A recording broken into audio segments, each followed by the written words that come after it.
There's a question that's probably one of the most important we can ever ask. How do we raise good children? To explore that, we're going to dive into the incredible wisdom from Pandit Sriram Sharma Acharya's classic work, Balakome Sat Pravrittiyon Ka Bija Ropan, which you could translate as sowing the seeds of good tendencies in children. And look, this isn't just about raising kids who are successful in the typical sense. It's about something much deeper, nurturing people who are virtuous, strong, and genuinely great human beings. All right, so here's how we're going to break this down today. First, we're going to look at the big picture, why raising children well is literally the foundation of a nation. Then, we'll zoom right into the family's sacred role as a child's very first school. After that, we get super practical, looking at how to forge a noble character through simple daily habits. Then, we'll talk about nurturing a resilient mind. And finally, wrap it all up with wisdom that you just can't find in a textbook. So let's kick things off with the most foundational idea in this whole book. And it's a big one. Today's kids are literally the architects of our future. I mean, just let that sink in for a second. That's not just some nice, poetic phrase, right? It's presented as a fundamental truth. The kind of society we'll have tomorrow, its health, its strength, its integrity, all of that is being decided right now in our homes. A person's entire character, their values, their courage, their compassion, everything is built on the foundation we lay for them in childhood. It all starts here. So, that's the big question, isn't it? If the stakes are that high, what do we actually do? How do we go about building that strong foundation? Because let's be real, it doesn't just happen by magic. It takes real dedication, a ton of conscious effort, and a deep, deep understanding from all of us, parents and guardians alike. And that foundation really begins in one specific place, which brings us to our second point, the family.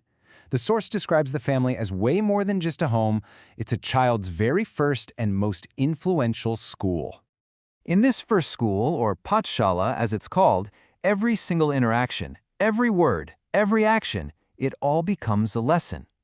These lessons form what are known as sanskaras. You can think of them as these deeply ingrained mental imprints or values that literally shape a person's subconscious for their entire life. In this school, the atmosphere of the home is the curriculum.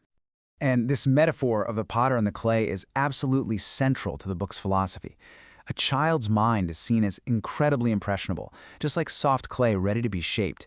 The values and the habits that the family imparts, well, those are the potter's hands, molding that clay into the person it's going to become. The responsibility is huge, for sure, but so is the potential. And, within the family unit, the sorcerer really shines a spotlight on the mother's influence. As the primary caregiver, her connection is just so profound. The text even suggests that her emotional state, whether she's feeling peaceful or stressed, is actually transmitted to her infant through breastfeeding. So a mother's calm isn't just good for her, it's seen as literally nourishing the child's developing mind. We're talking about the kind of foundational care that's believed to shape heroes. Okay, so we've covered the why and the where. Now, let's get into the how. How do we practically forge a noble character? Well, the answer lies in the incredible power of small, consistent, everyday habits.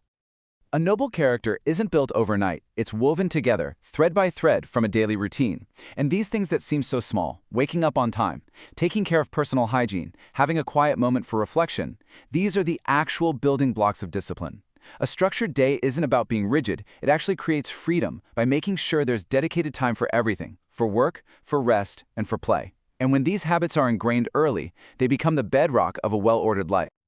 This whole idea goes right down to the words we use.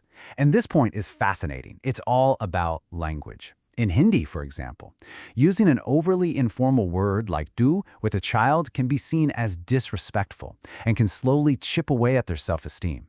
But using respectful forms like ap or tum actually models politeness and affirms the child's own dignity. The core principle is so simple. Never say anything that would damage their self-respect. This all really boils down to one simple fact. Children are master mimics. They learn by watching us, not by listening to our lectures. So if we want them to be respectful, we have to be respectful. This includes powerful actions like greeting elders traditionally, treating sons and daughters with absolute equality, introducing a routine of prayer, and teaching the pure joy of sharing. These actions create a home where respect isn't just a rule, it's just the way life is. All right, now let's shift gears and turn to the child's inner world. Because forging character isn't just about what they do on the outside, It's about building their internal, emotional strength. It's about nurturing a mind that's both confident and resilient. Okay, this right here is a huge crossroads every parent faces. A kid makes a mistake. What happens next? Well, if the response is scolding, what do they learn? They learn to be afraid of failure, to hide their errors, and they start to feel like they're not good enough. But what if you take the other path? What if your response is encouragement, treating that mistake as just a learning moment? Well, then you get something totally different. You get a child who's self-reliant, confident, honest, and has a real growth mindset. This leads us to a really common challenge, one a lot of parents face. What about the child who's naturally a bit shy, maybe hesitant, or even fearful? How do we gently encourage them to come out of their shell and find their own inner strength? The book suggests some really practical, gentle nudges, encouraging them to participate in group things, like a small play or a discussion helps them find their voice. But maybe the most crucial point here is empowering them with small decisions. Letting them choose something and then supporting that choice, even if it turns out to be the wrong one, is incredibly powerful. It teaches them that their judgment matters and it builds the self-assurance they need to navigate the world. And that brings us perfectly to our final section. The book argues that a truly complete education has to go way beyond the classroom. It's about cultivating a deep, practical wisdom about the world and our place in it. You see, true education is like a two-sided coin. On one side, you've got the academic, book-based knowledge, which is absolutely essential, no question. But on the other side, you have experiential wisdom, the practical, real-world understanding that comes from actually living, observing, and engaging with life itself. And you need both for a child to become a truly well-rounded person. This is where parents get to become active guides. Everyday activities suddenly become profound lessons. A trip to the market, that's a class on commerce and social skills. A walk in nature, that's a lesson in biology. Just discussing the day's events, that teaches critical thinking. Suddenly, the whole world becomes the classroom. I just love this little story from the book. There was this wise parent, and what he would do is send his kids out to explore streets they didn't know. And when they came back, he'd just ask them, "So what did you see?" It's so simple, right? But what a brilliant exercise. It trained them to actually look at the world, to observe, to make sense of things. That's how you build real-world smarts, day by day. And this idea of teaching through your actions, not just your words, is captured so beautifully in the story of Lord Rama and his brother Bharata. Picture this. They're kids, they're playing a game, and of course, a little competition heats up.